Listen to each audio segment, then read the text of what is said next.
We're speaking with John Duke right now. He's the publisher for the Competitor Group, which is Inside Triathlon. Triathlete magazine. There's many different publications under the one roof of the Competitor Group now, also taking in the Rock and Roll Marathon Series and Elite Racing. They have over 300,000 athletes in their races right across the nation, and he's a great guy. He's also a potential Hall of Famer. So in a world of economic hurt, it still seems that Ironman, triathlon, and marathoning are still doing quite well in the grand scheme of things.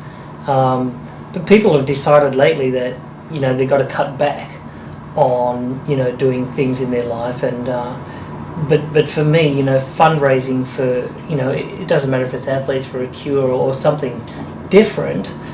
But it's sort of sad to me that if fundraising goes away, finding a cure for cancer goes away. So, I mean, can you explain what you're thinking?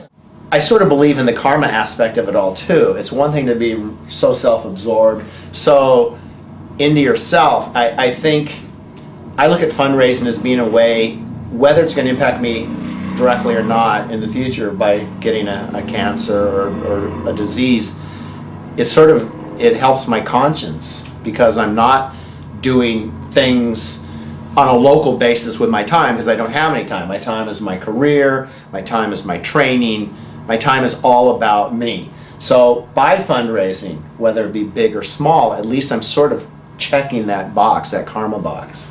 John, you're the publisher of the Competitor Group, which is a conglomerate, of magazines, triathlete magazines, Inside Triathlon, Competitor, many different magazines. You're also linked up with, the Rock and Roll Marathon Series. You have a lot of people, that you're reaching out to, and in their fundraising. I mean, it's such a huge part, not only for philanthropy, but for trying to find these cures. I mean, there's so many people out there that don't do it.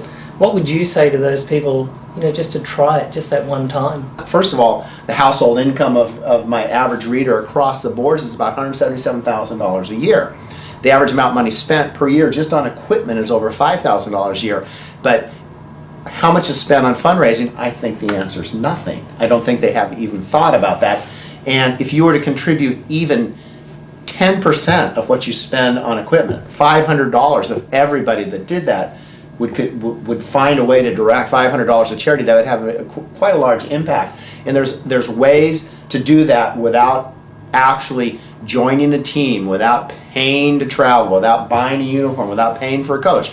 There's one organization, Athletes for the Cure, where you can run a local 5K and raise money for charity. It doesn't have any other impact other than generating money for charity.